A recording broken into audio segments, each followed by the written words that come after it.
Okay, everybody, doing another test of the GoPro session mounted on the helmet.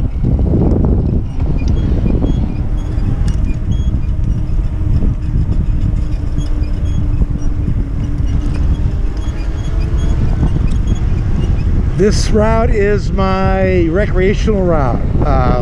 When I get off work, or even if I'm home like today, I was off. This is one of those nice little 20-30 minute rides. It's a nice de-stressor, all river trail. Actually not river trail, mostly river trail. It's actually creek trail, to be more technically correct. San Diego Creek, which runs from Tustin down to Santa Ana and then dumps into the Santa Ana River. So I think it's about I don't know, total of 12 mile each way, depending on where you start. So it's a nice little 20-mile ride. I think the way I do it, though, is usually more like 7 or 8.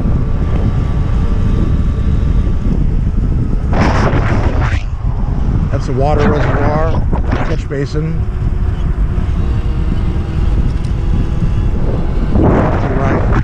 Looks like we're gonna have the camera going straight into sunlight, so that's gonna be a new test. See how that looks.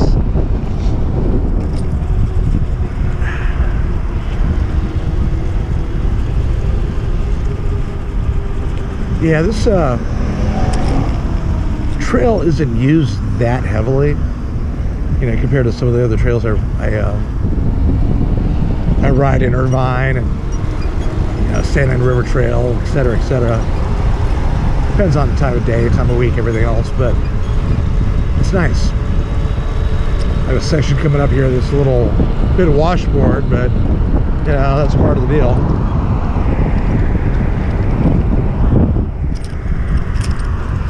So I've been testing the camera, trying to see, make sure the field of view is good, make sure the audio is good, you know, see what the user experience like is for, you know, someone viewing the video. And you know, I think this works actually better than any other solution I've tried, barring one thing, and that would be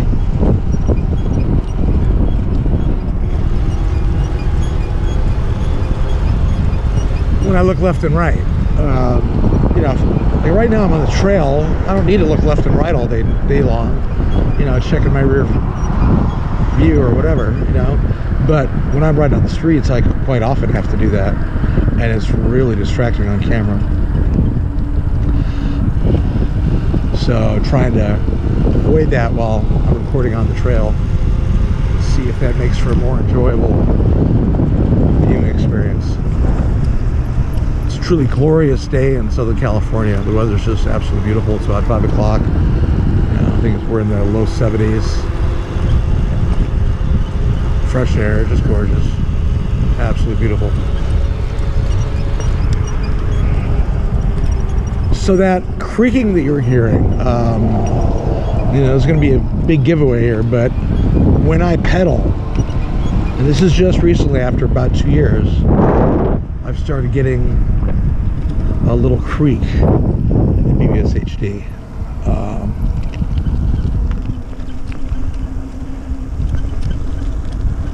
Thing still runs fine, still works great on throttle. Still performs like a champ, but yeah, this creaking is annoying when I'm trying to run pedal assist. So, you know, went online, it could just need a greasing. There also might be one little gear that needs to be replaced, or at least inspected. I've got a local guy that actually does tear apart BBSHDs though, you know, so, and he greases them, so I'm not sure what he charges, but that's on the menu of things to look for. One of the other things that I was seriously considering, because you know, seeing as I ditched the car, was buying another bare BBSHD motor. The motors themselves, without all the bells and whistles and mounting hardware and all the other stuff, just the bare motor itself, I think it'd be around $500. So the idea of keeping one new one in reserve, maybe taking this one out of service, you know, take it to the shop, have them grease it, inspect it. And that way I always have a nice working motor to in reserve should I need it. Oh, cute dog.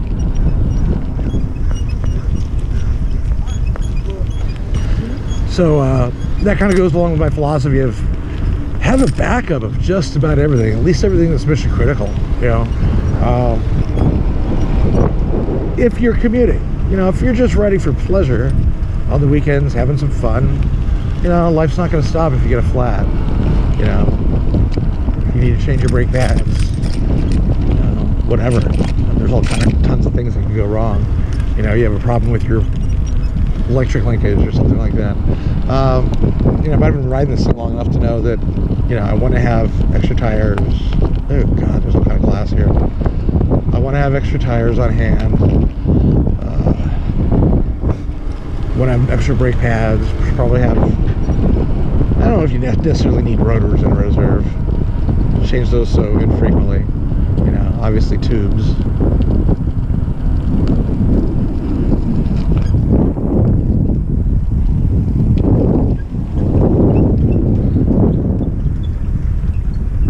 Go ahead, guys. Go ahead.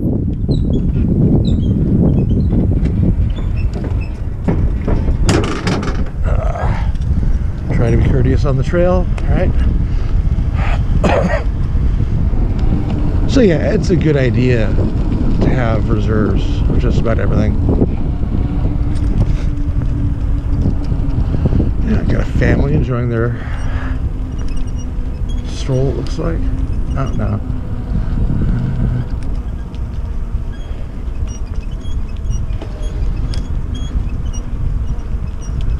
Looks like everybody's riding together here. Yeah, there's a blind corner. Not a good idea to.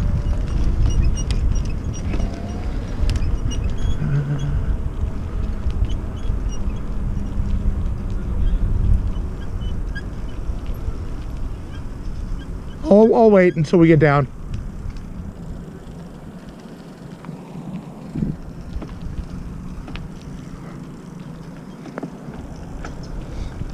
Okay, now we know it's not blind. All right.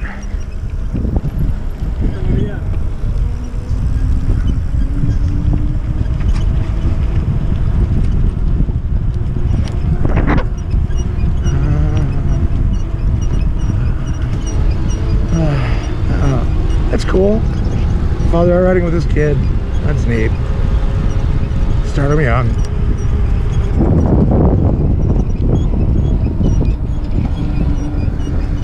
So anyways, getting back to, you know, run to see, it really is just a good idea to have your consumable parts,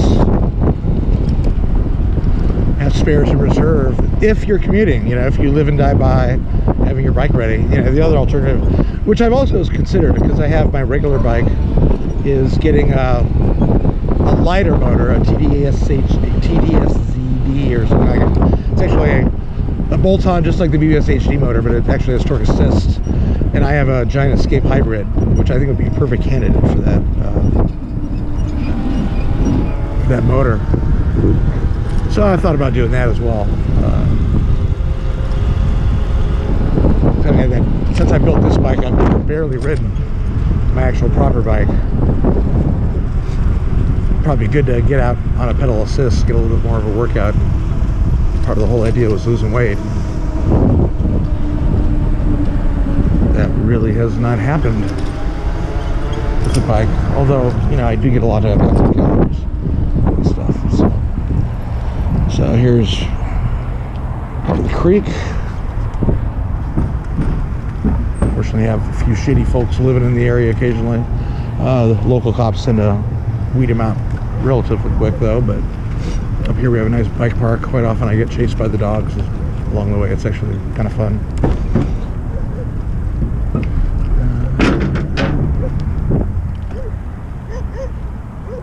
Oh, looks like they've sectioned it off again. You got it?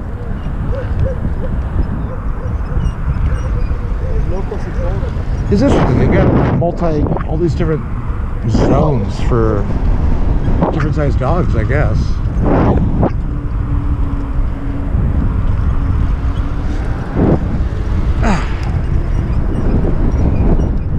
This here on the left actually used to be a BBX track. All kinds of jumps and stuff for the kids on their bikes. It's really cool. I don't know what caused them to take it down, but it's been in disrepair for now for quite a while, several years. It was a cool track too. Kind of a shame, you know, kids lost a place like that to play.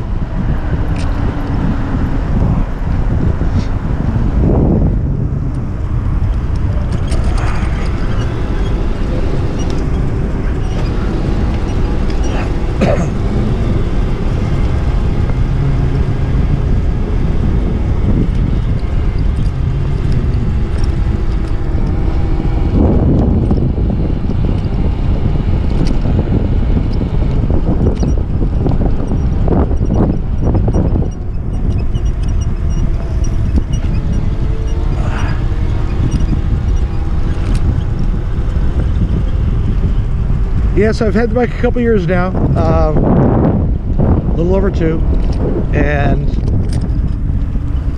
one of the best decisions I ever made was building this thing, so very happy I did.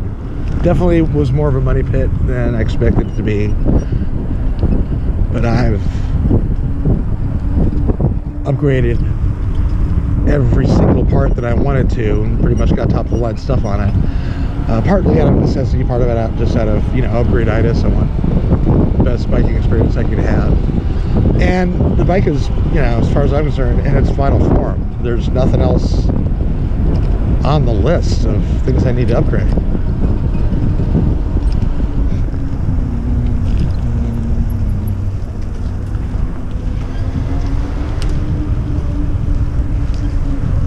I've got really nice brakes. The MT5s. Finally figured out which rotors to use. I'm using the Shimano iStex. It's really easy to change the pads. It's something I can do myself. I don't need to go to the shop for it. Finally found the proper tires. I really went through some tires. Started off with my mountain bike tires that came with the rims. Then I switched to Maxxis hookworms, which, man, I really love those tires. That was probably my favorite riding experience on the bike. They have tons of cushion.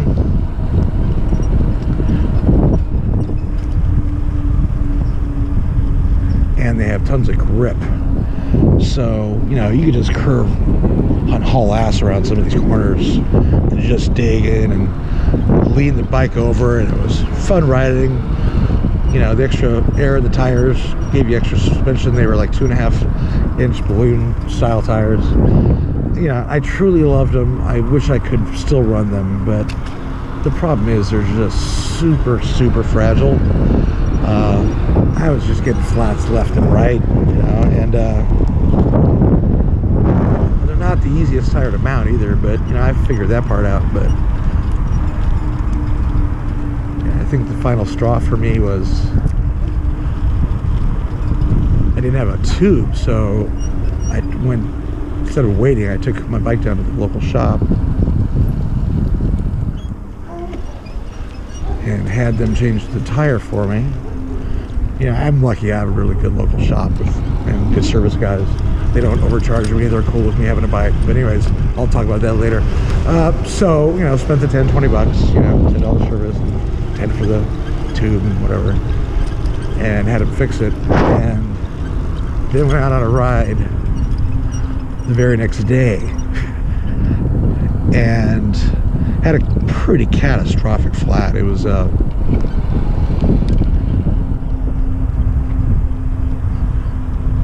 super hot day. We were in the middle of a heat wave, and I'd been off the bike for a while because of the flats. So, you know, I get out there and I do this ride. I only planned for about a 10 mile ride, and I get out, and it was really hot. But, you know, I'm on the bike. I'm being cooled because I'm on the bike.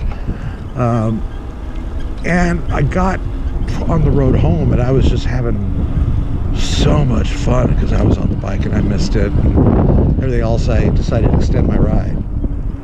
Uh-oh, what do we got here?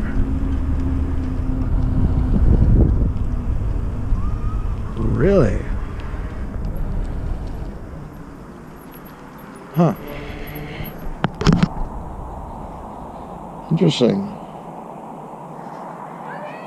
Okay. Don't need to get there that bad. That's the last stage of the ride anyway. It's just a really nice park called Hart Park. But anyway, so I extended the ride, and I was going up a pretty major street, kind of far away from home too, and just got a catastrophic flat. Now, I don't think many tires would have protected me from this one. It was a pretty big gash, you know, but I was a good 10 miles from home, 7 miles from home. And, you know, in the heat of the day, I just wasn't about changing that tire at all. So I started walking the damn thing back. And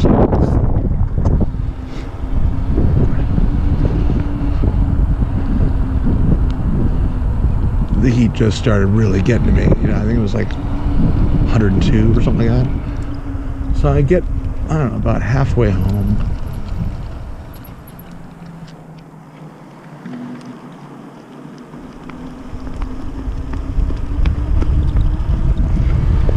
So I get about halfway home and I'm out of water, right? And I'm on the side of the road and I'm just dejected and don't know what the hell I'm gonna do. And I was overheating really bad. It was really freaking hot walking this damn bike. So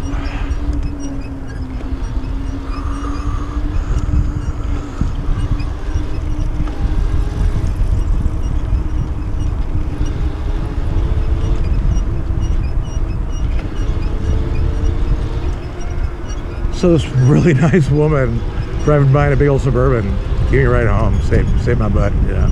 It's really sweet of her. So after that, I was just done with the hookworms, man.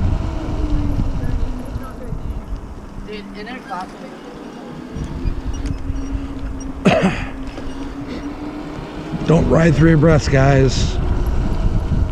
Don't block the trail. Yeah, this is the time of night that this trail is busiest. This is usually the busier stretch. So I switched to, after that I switched to Mondials. Pretty expensive tire. They're 60 bucks a pop. But they're what all the tours use. But not all, but you know, a lot of the tours, you know, it's Schwalbe, and they're known for making pretty much the most bulletproof tires, and that's their most bulletproof touring tire. You know, so the guys that are riding in the middle of Mongolia and everything, you know, whatever, they're using these tires. Widest they come in is 2-inch, which is kind of a drag. I would love to have 2.5, but you know, oh well. So it's a much less comfortable drive.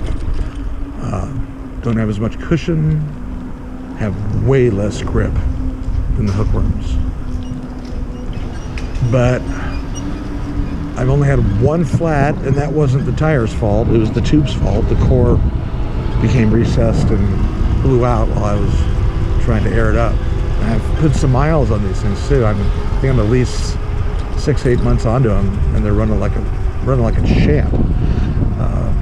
And they also don't wear that badly either. So yeah, these have been really good tires. I've heard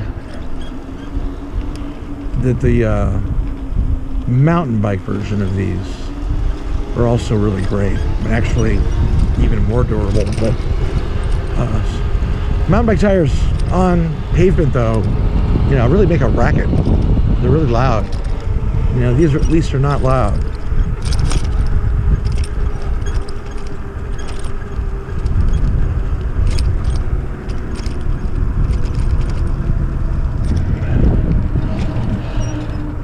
So yeah, so I found the tire, and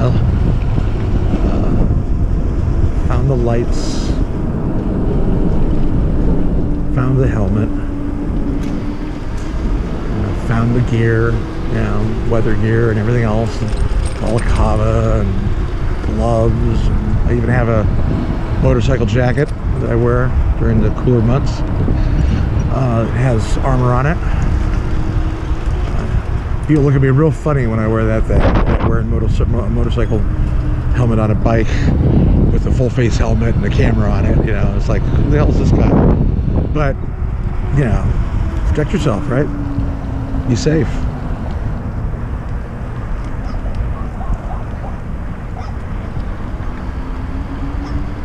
Gotta protect yourself, so.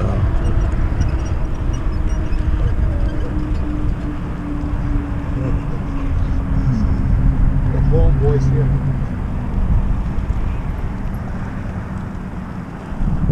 So yeah, you know, I think it cost me about $3 grand to build the bike, a little bit more actually. But you know,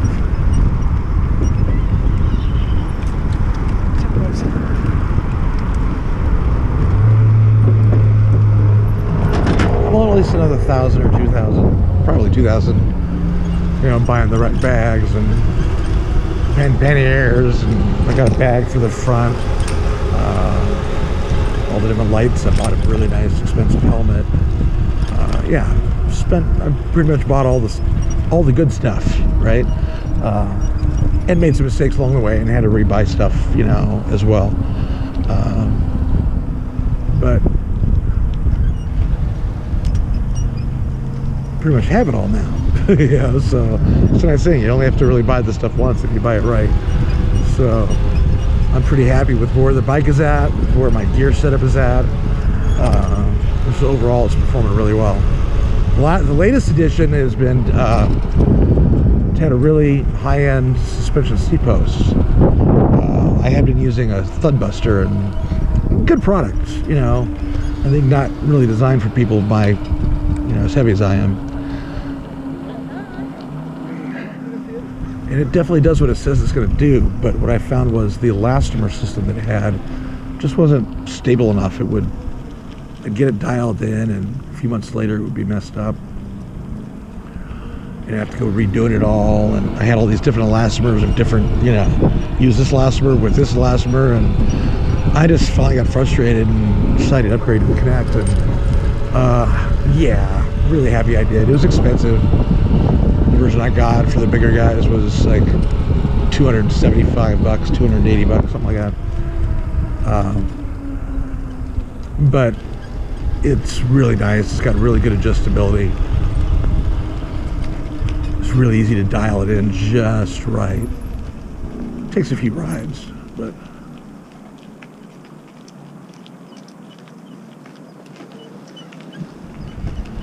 that was a little sketchy.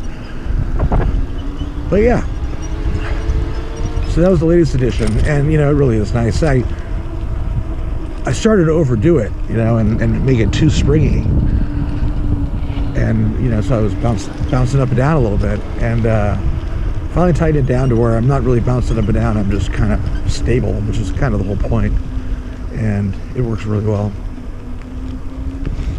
God, it's so nice out.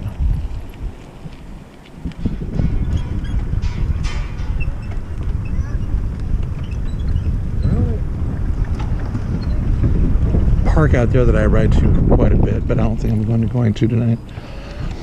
So yeah, so you know, 2 years later, I'm happy with my kit, you know, and I plan on doing some videos that go through, you know, the security, the locks, the lighting, you know, one video for each, you know, short 10-15 minute deal while I'm riding, and I'll talk about my different, you know, what I've learned, along the way, because some of the stuff you just, you know, you don't really learn until you get out there on the road. Oh, that's cool.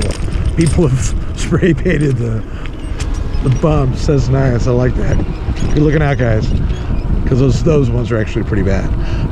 Some of the stuff you just don't learn. You know, before I built this bike, I think I was online researching e-bikes for at least a year. You know, probably more like a year and a half. You know, I found a video with Barnacle Nerd Glass, you know, reviewing a Rad Power.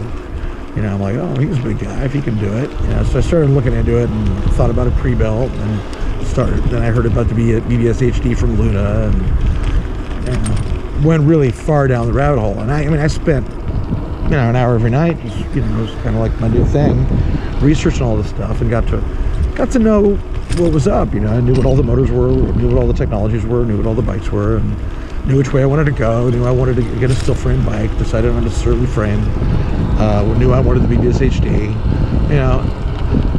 So I made a lot of really good choices. The big choices I made were right, but I also made some dumb choices too. Like I don't know if this is necessarily a dumb thing, but I really thought the Chris King headset was super sexy and good looking, and I wanted one, and they were like $150, whereas you get like a Ritchie stem for 45 or something like that. And apparently they work just as well, but man, I just had to have that Chris King, you know, headset. That was important to me, right? But I cheaped out and bought crappy brakes. You know, and in the grand scheme of things, especially on an e-bike, brakes are a lot more important than a stem. So yeah, I didn't last more than a few months with BB7s. Avid BB7s, and listen, I'm not knocking them. They just weren't for me. Really finicky to dial in, but for me the kicker was I just kept screwing them up when I tried to change the pads. You know, couldn't find a guide online, and kept opening up the adjustment barrel too far and causing the thing to pop out. I think I broke 2 brakes doing that. You know, so I finally just gave up and said, you know, plus I needed stronger brakes anyways. And they didn't have, I think they did have brake cutoff, yeah, because they were cable actuated. Yeah, so they did have the cable. So yeah, man, spend the money on good brakes. That was a big no-no. I mean, I'm still glad I have the Chris King stem, but you know, I definitely put money in the wrong spot. So you know, even if you do a lot of research, excuse me, there's still a lot of things you're just not going to get and understand until you ride. Yeah, so I learned a lot of things the hard way. So some of these things, you know, maybe I can save you guys the trouble. But you know, you're also going to discover a lot of stuff that just relates uniquely to your experience. You know, I live in a super temperate climate. I'm really blessed that I can commute pretty much year-round. You only get rain about 20, 30 days a year tops. You know, I can either get a ride or Uber on those days. I don't really like to ride in the rain, although I got caught in the rain the other day. You know, a lot of you guys are dealing with, you know, true winter. Wow, that's a bizarre place to be crossing. So unsafe. You know, I hate to say this, man, but those little motorized carts, I know that for some of these older folks, it's their only way of getting around.